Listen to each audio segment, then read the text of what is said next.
அஸ்ஸலாமு அலைக்கும் வரஹ்மத்துல்லாஹி தஆலா வபரகாத்துஹு. ஜன்னத்தே கலாம் வ மஃபிரத்தே மகாம் வ நூரே ஜிசாம் வ தீனே இஸ்லாம்.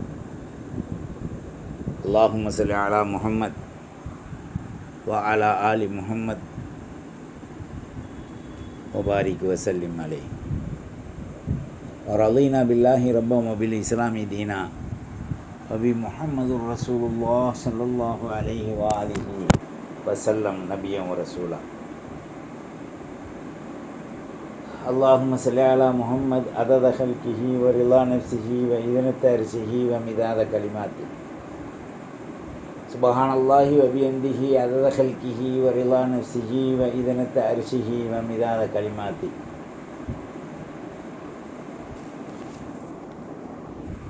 ரப்பனா அரினா மனாசிக்கனா வ துப் அலைனா யா ரப்பனா இன்னக அன்தத் தவ்வாபுர் ரஹீம். அஊது பில்லாஹி ஸமீஇல் அலீம் மினஷ் ஷைத்தானிர் ரஜீம். பிஃபض்லி பிஸ்மில்லாஹிர் ரஹ்மானிர் ரஹீம். தில்க ஹுதூதுல்லாஹ் வமன் யுதிஇல்லாஹ வ ரசூலஹு யுத்கில்ஹு ஜன்னாத்தின் தஜ்ரி மின் தஹ்திஹல் அன்ஹார் خالدين فيها وذلك فوز العظيم. ومن يعص الله ورسوله ويتعد حدوده يدخله نارا خالدين فيها وله عذاب مهين.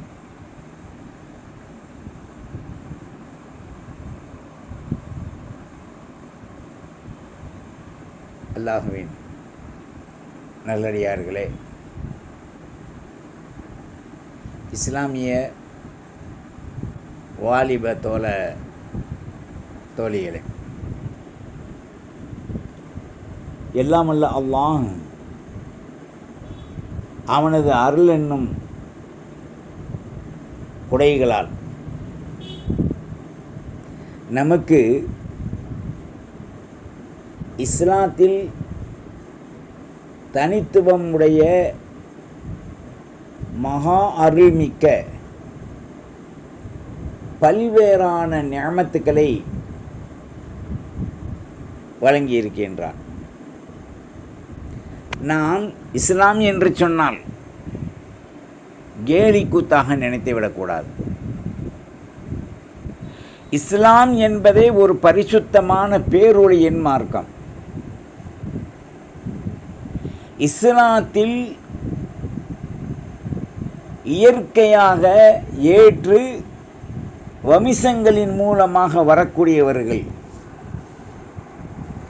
இஸ்லாத்தின் பற்றை மறந்தவர்களாக இன்றைக்கு நாம் வாழ்ந்து கொண்டிருக்கின்றோம். இஸ்லாத்தின் ஒவ்வொரு அடிப்படை நிஅமத்துக்களும் தன்னார்வமிக்க நிலைகளில் செயல்படக்கூடிய திறன்களை விட்டுவிட்டு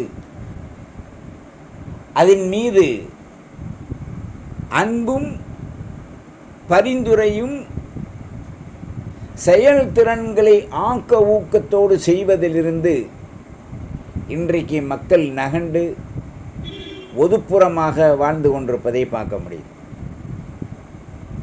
இந்த மண்ணுலகில் மண்ணுக்கு மேல் விண்ணுக்கு கீழ் இவர்களுக்கு கண்ணுக்கு தெரிந்ததை எட்டுவதை மாத்திரம்தான் நம்பி செயல்பட்டு கொண்டிருக்காங்க. அந்தோ கை சேதமே என்று எண்ணக்கூடிய அளவிற்குத்தான் இச்சமூக வாழ்க்கைகள் இன்றைக்கு பறந்து கிடக்கின்றது. இதற்கெல்லாம் காரணம் அவர்கள் கொண்ட ஈமானின் மகத்துவத்தின் நிலைகள் உள்ளத்தின் அளவில் இன்னும் அவர்களுக்கு செயல்பட ஆரம்பிக்கவில்லை. மழைக்காலம் வந்தால் வறண்டு கிடக்கும் பூமி பல்வேறான பசுமையான புற்பூண்டுகளை தானியங்களை மக்களுக்கு தேவையான பிரயோஜனத்தை வெளிப்படுத்துகின்றது. அதில் என்ன போட்டாலும் அது அதனுடைய தன்மைகளே, அந்த மரத்தில் இருக்கக்கூடிய செடியில் இருக்கக்கூடிய விதையில் இருக்கக்கூடிய தன்மைகள் அப்படியே வெளிப்பாடாகின்றது. அமல் என்னும் பரிபக்குவமும் அமல் என்னும் பசுமையும் மனிதர்களுக்கு இல்லையானால் அது வறண்டு வெடித்த சுடுகு ஆடை போன்று ஆகிவிடுகின்றது. இதுதான் இதுக்கு காரணம்.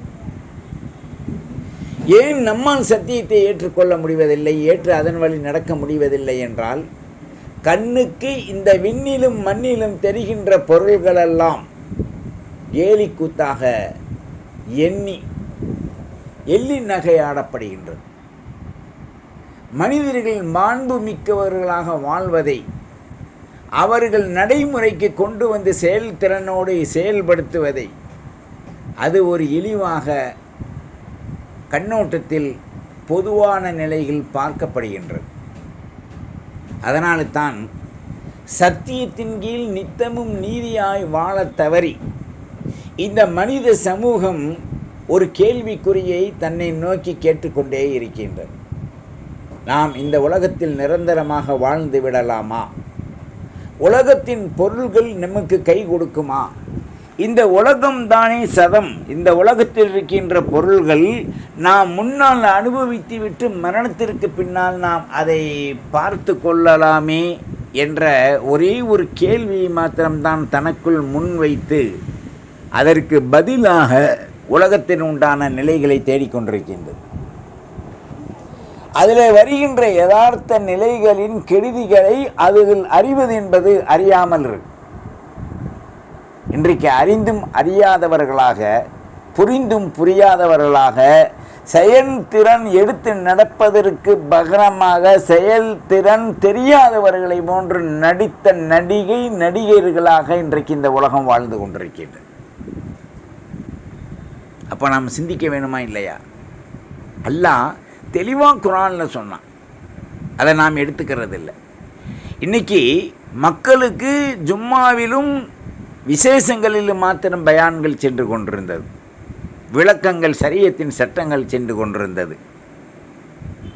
இன்றைக்கு வியாக்கியாத்தின் மூலமாக, கிரந்தங்களின் மூலமாக, கைபேசியின் மூலமாக அல்லது ஷரியத்தின் சட்டங்களின் மூலமாக, பள்ளிகளில் மதரசாக்களில் பொது இடங்களில் போதிப்பதன் மூலமாக அறிவுகள் பகர்வதன் மூலமாக பல்வேறான சட்ட ஷரியத்துகளின் வாழ்வுகள் மக்களுக்கு தெளிவாய் கொண்டிருக்கின்றது. இதில் பிஸ்கோத்தான 3 கூட்டம். ஒன்று, தன்னைத்தான் உயர்த்தி பேசக்கூடிய கூட்டம். இரண்டாவது, எருக்கெடுத்தாலும் எல்லோத்தையும் மட்டம் தட்டிவிட்டு தான் செய்வதுதான் சிறந்தது என்று சொல்லக்கூடிய கூட்டம். மூன்றாவது, முத்தக்கல்லி மீன்கள், வாய்களால் பேசி மக்களுக்கு வழிகாட்டுதல் என்ற பெயரில் வழிகேடுகளை கொண்டு வரக்கூடிய கூட்டம்.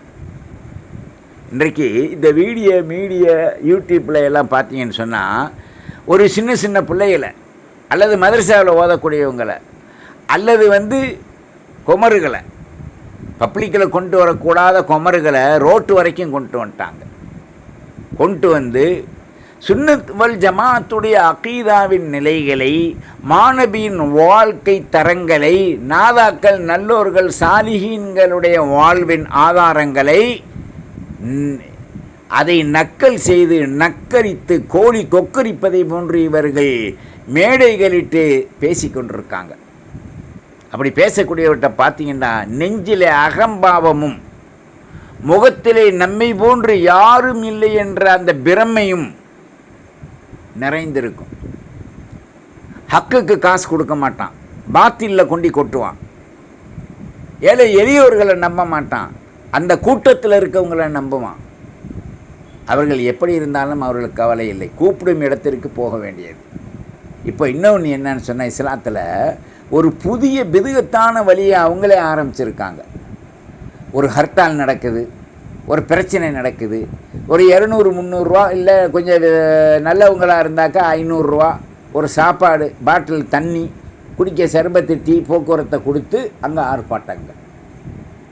இஸ்லாத்தை இல்லாத ஒன்று. யதார்த்தமாக எளிமையில் உண்மையாய் நடப்பது என்பது வேறு, இது அரங்கேற்றப்பட்டு நடப்பது என்பது வேறு. இதை கொண்டு தன்னையும் தன்னுடைய வயிற்றையும் அந்த யூடியூப்பின் மூலமாக கழுவக்கூடியதற்கு பல்வேறான சந்தர்ப்பங்களை நழுவ வைத்திருக்கின்றது இந்த மாதிரியான கூட்டங்கள். அப்போ ஷரியத்தின் சட்டங்கள் எங்கே?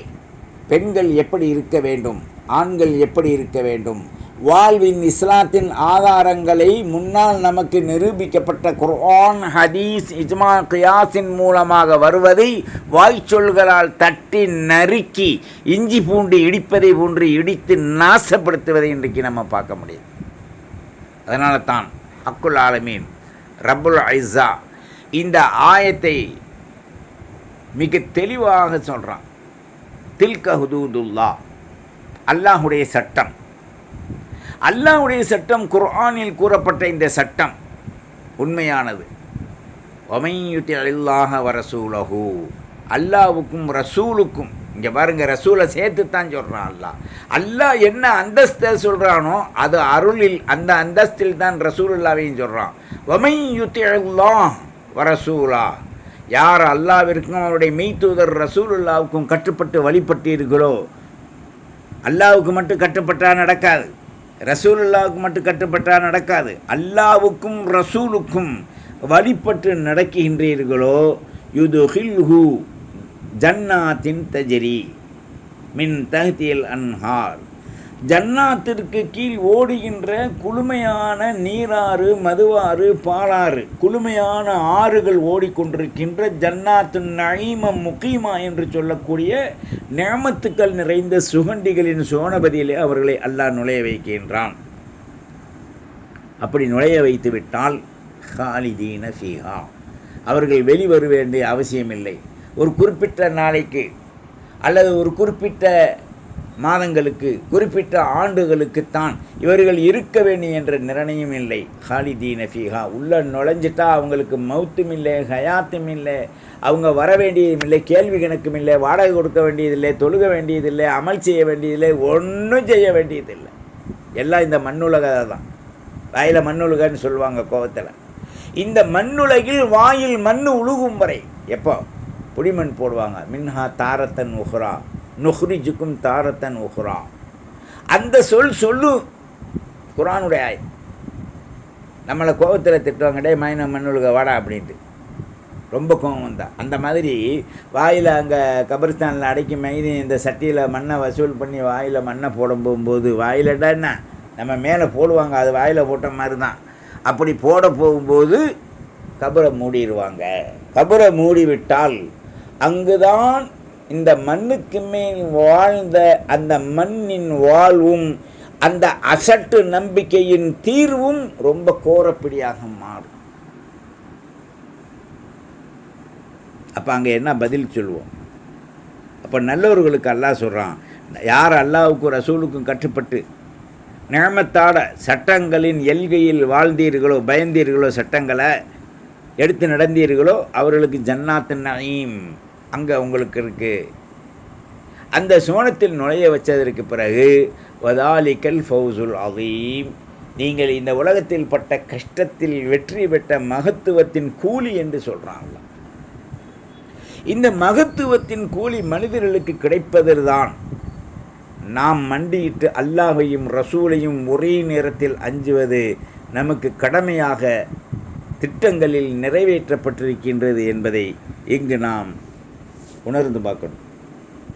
எனவே தான் அல்லாஹு ஜல்ல ஷானஹு தஆலா அவனது மெய் என்னும் அருளில் பரக்கத்து பொருந்திய இந்த இஸ்லாத்தினுடைய வாழ்வுகளிலே மகத்துவமிக்க வெற்றிகளை வச்சுருக்கான். இந்த மகத்துவமிக்க வெற்றிகள் தான் நமது வாழ்விலே தூய்மையையும் மென்மையையும் உண்மையையும் ஏற்படுத்தி தரக்கூடியதாக நமக்கு அமைந்திருக்கின்றது. இஸ்லாத்தின் சகோதர சகோதரிகளே, வாலிபர்களே, நாம் அடுத்தவர்களின் மனதுகளை புண்படுத்த வைப்பதை விட நாடகங்கள் நடத்தி நாம் நடித்து இஸ்லாமியர்களை மற்றவர்களுக்கு மத்தியிலே தன்னைத்தான் மல்லாக்கப்படுத்தி எச்சில் துப்புவதை போன்று தன் முகத்தில் விழுவதை போன்று செய்வதை விட அவர்கள் உணர்ந்து உணர்வு பெற்றவர்களோடு நாம் இணைந்து வாழ்வது மிகச் சிறந்தது என்பதை நாம் சட்டத்தின் பூர்வமாக நிரூபித்து வாழ வேண்டிய அவசியத்திலே இருக்கின்றோம். எனவே அல்லாஹ்வுடைய சட்டம், அவனுடைய திட்டம், மாணவியின் கால் காட்டி தந்த வாழ்வின் வழிமுறை, இஸ்லாமிய ஷரியத்தின் அந்த உண்மையான நிலை, சத்தியத்தின் ஊடுருவல்களாக இருக்கணும். அவைகளை நாம் உரைய வைத்து விடக்கூடாது, குறை காணக்கூடாது. இஸ்லாமிய மக்களின் மீது நாம் என்ன ஐபுகள், குறைகளை கொண்டு வரக்கூடாது. குறை இருந்தாலும் அவர்களை நேரில் சொல்லி பக்குவமாக திருத்தணும். அதை விட்டுட்டு இவங்க சிறுக்கு செய்கிறாங்க, கிறுக்கங்களாக இருக்காங்க, நாங்கள் தான் நல்லவங்க, நாங்கள் பேண்ட்டு டவுசர் போட்டிருக்கோம், தொப்பி போட மாட்டோம், சொருக மட்டும் செய்வோம் அப்படின்னு சொல்லி இஸ்லாமிய மக்களுக்கு மத்தியில் மிகப்பெரிய ஒரு குழப்பத்தை உண்டு பண்ண சாதகமான பெண்களை வைத்து கொண்டு நாடகம் நடிகைகளை போன்று மேடைகளில் நடிக்க வைத்து கூறக்கூடிய குள்ள நரிகள் சலசலப்பதன் மூலமாக எத்தகைய பிரயோஜனத்தை அடைய முடியாது.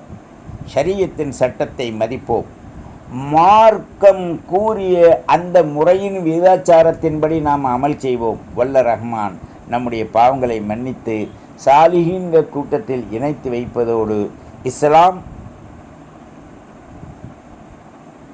வெற்றி பெறும் ஒரு மார்க்கம், தொய்யலில்லா மார்க்கம், தொய்ந்து கிடக்கக்கூடிய மக்களுக்கு ஆர்வத்தை ஊட்டி நடமாட வைக்கக்கூடிய மார்க்கம்.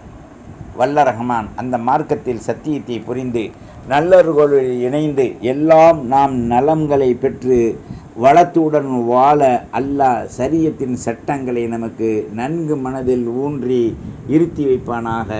வாஹிர் தஅவானானில் ஹம்துலில்லாஹி ரப்பில் ஆலமீன் வஸ்ஸலாம் வத்தபிஊனி அலல் இஸ்லாம் வஅத்தூனி மினல் முஸ்லிமீன்.